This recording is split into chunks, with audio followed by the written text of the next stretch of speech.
en 14.000 pesos. Es decir, que estamos en una situación que en términos de crecimiento, ¿verdad? Buenos resultados macroeconómicos, pero en términos microeconómicos, es decir, las condiciones de vida de los trabajadores siguen siendo no muy buenas.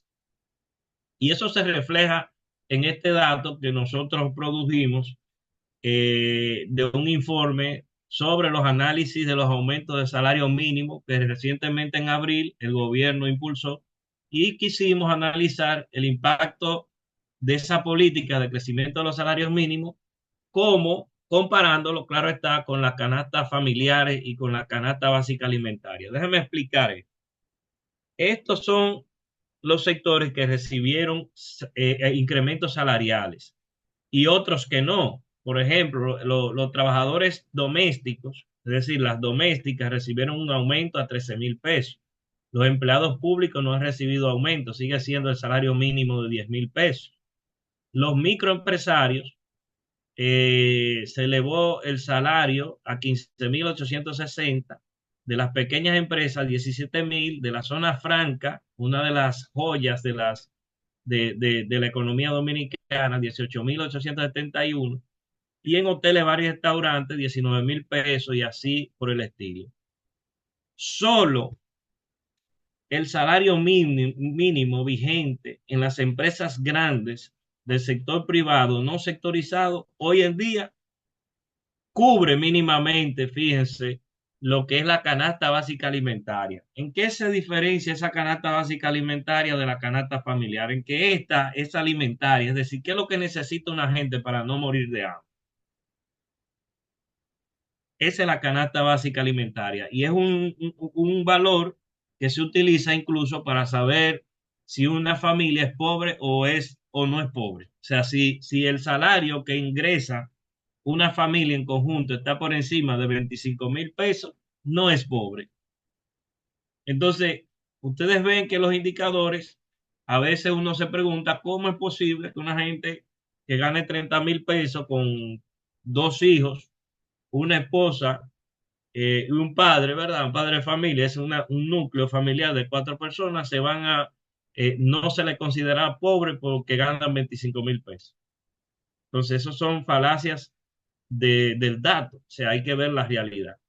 Ni decir que puedan cubrir la canasta familiar promedio, que ya dijimos que está cerca de los 47.000 pesos mensuales. Es decir, que las condiciones de los ajustes salariales, importante que se hayan ajustado, pero todavía insuficiente para generar un nivel de vida adecuado para todos. Si nos damos cuenta de un elemento importante que incide en los salarios, que es la productividad, es decir, cuánto tú le aportas como trabajador a la generación de riqueza, nos damos cuenta que en el sector de hoteles, bares y restaurantes, los trabajadores en el periodo 2024, o sea, en 4 años, su productividad aumentó más de un 100%. Sin embargo, los ingresos de sus trabajadores solo incrementó un 33%. Es decir, ¿quién está beneficiándose del aumento de la productividad laboral? Bueno, el empleador, pero no lo está expresando en los salarios. Igual pasa en la construcción, igual pasa en la industria, pero no pasa, señores, en el sector financiero, porque el sector financiero es donde están empleados las personas que mejor ganan de la economía.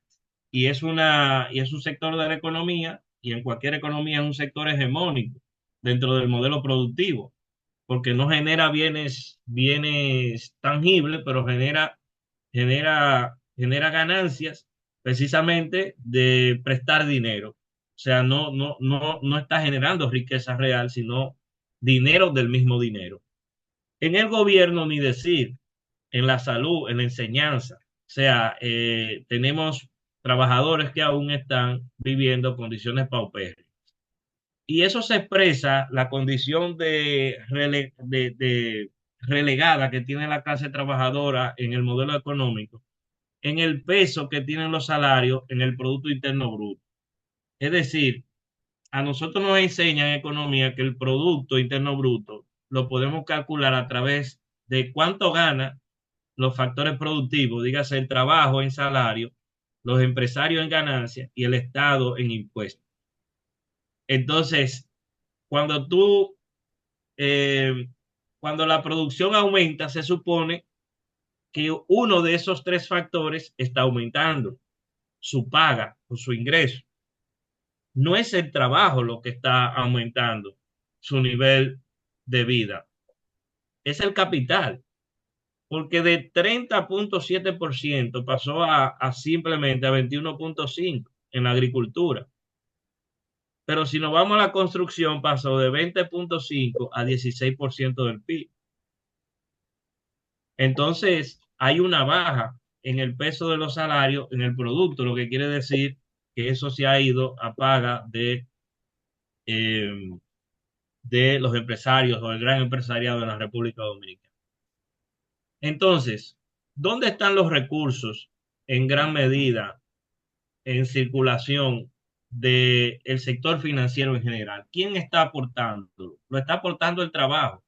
Sin embargo, ustedes ven que las inversiones que se están realizando en fondos de pensiones, en la banca múltiple, en los puestos de bolsa, en las alianzas público y privadas, provienen sencillamente de las llamadas AFP. O sea, las AFP están extrayendo recursos de la ciudadanía a través de las contribuciones a la seguridad social, que ya tienen 1,3 billones de pesos acumulados, y esos mismos recursos lo captan y lo invierten en sus mismas empresas financieras, en los bancos, en los puestos de bolsa, en las empresas del mismo empresariado dominicano.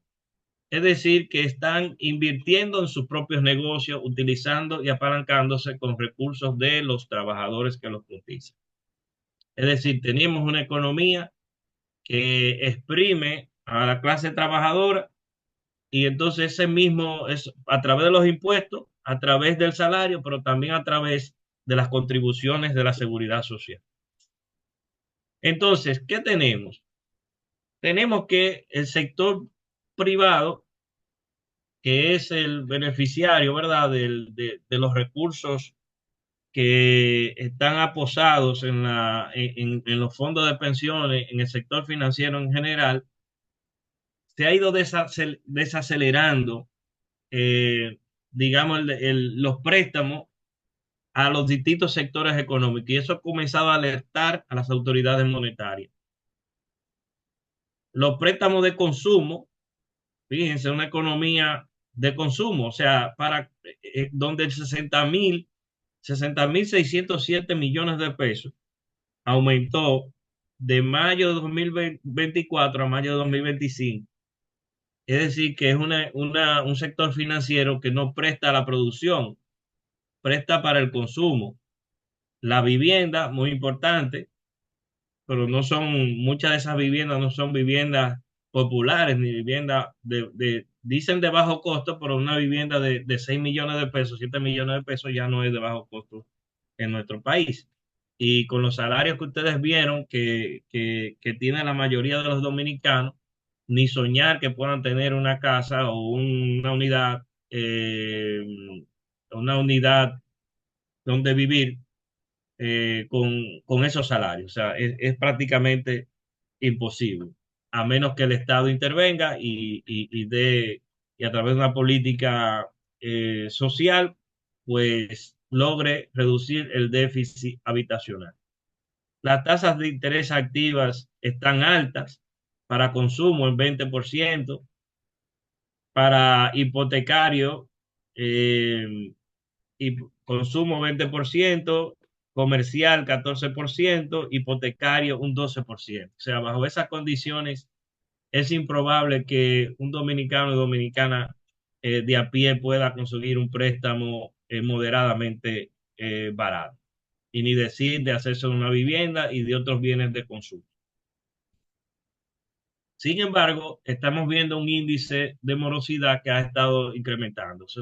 Eso indica que las condiciones financieras de los dominicanos se están deteriorando, pero cuando ustedes ven ese índice de morosidad que está incrementándose, es decir, eso es cartera vencida, gente que no paga a tiempo sus acreencias. la mayoría son de tarjetas de crédito. Ante la falta de un ingreso suficiente, las familias se financian con tarjetas de crédito, que es un crédito abusivo de más del 60% sobre el saldo financiado.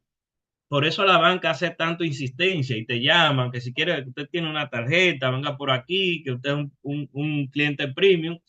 Es porque sobre ese tipo de crédito es que se está cimentando las grandes ganancias del sector financiero, sobre todo de la banca múltiple, a costa de elevar la morosidad y deteriorar las condiciones y la salud financiera de muchos hogares dominicanos.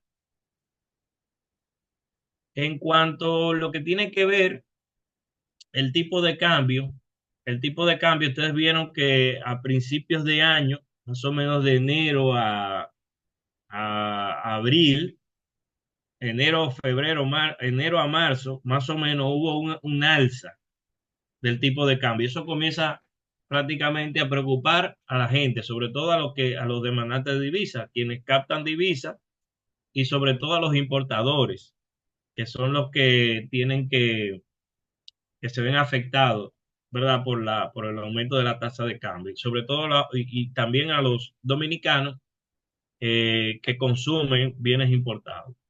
Sin embargo, las medidas del Banco Central, sobre todo limitando la colocación de préstamos en dólares, pues tuvo el efecto esperado y fue la reducción de la tasa de cambio.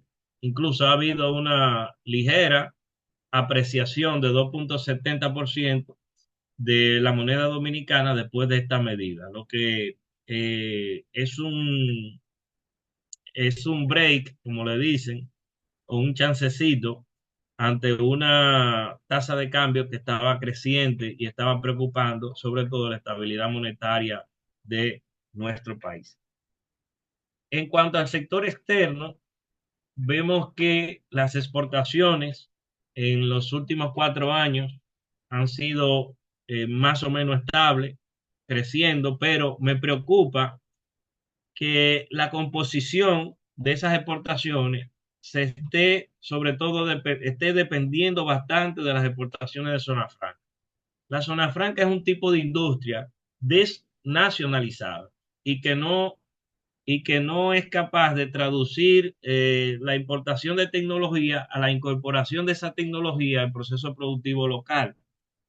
Incluso ese tipo de empresas no utiliza insumos locales, lo que no genera encadenamiento productivo hacia adentro. O sea, la economía no se beneficia en sentido práctico del buen desarrollo de la zona franca. Se beneficia por los empleos de miseria que genera.